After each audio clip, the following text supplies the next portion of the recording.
Good afternoon. Welcome to the Midday Mull for Saturday, the 4th of February. With Robert Murray McShane, one of the chapters we read is Genesis chapter 37, an introduction to Joseph and his amazing Technicolor Dreamcoat.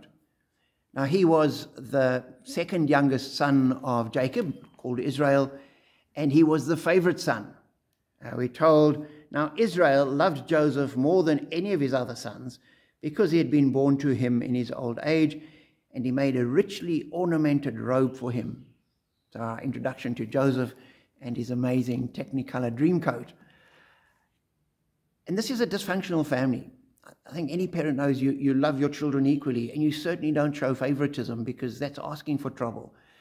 Joseph plays on it, and he wears this robe almost to seeming like to rub it in. He's then given some dreams of apparently his brothers bowing down to him, and he goes and tells them these dreams. Instead of keeping them to himself as a encouragement, he goes and says, this is what... And one has the impression as you read the chapter that he's a bit of a prat. He really isn't a very nice, sensible, careful individual. And then his father sends, and we're also told that he snitches on his brothers, reports their behavior to his father. And his father then sends him to them.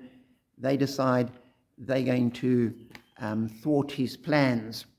And we're told they see him coming, and they say, "Here comes that dreamer." They say to each other, "Come now, let's kill him and throw him into these cisterns and say that a ferocious animal devoured him. Then we'll see what comes of his dreams." They'd heard the dreams. In their mind, that wasn't going to happen. And we know how it plays out. They don't kill him. Reuben persuades them not to kill him. They then sell him to slavers who take him to Egypt, and the story continues.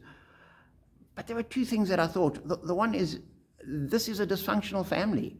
Father loves one son more than the others. There's animosity. There's to the point that they're ready to kill the son. They lie to their father. It is dysfunctional. And yet, it is a family that God uses. And we need to, and I certainly take heart from that God doesn't work with perfect institutions, with perfect people.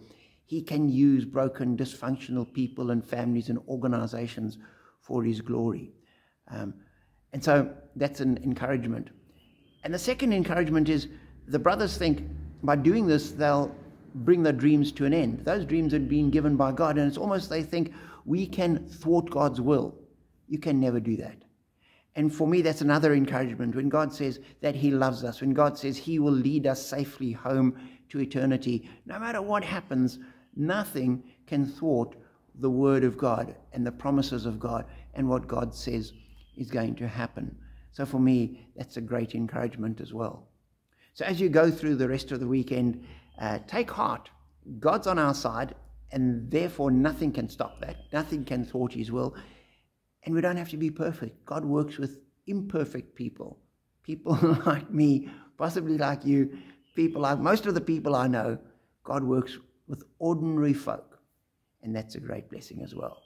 Be encouraged, be challenged possibly, and know that you're blessed.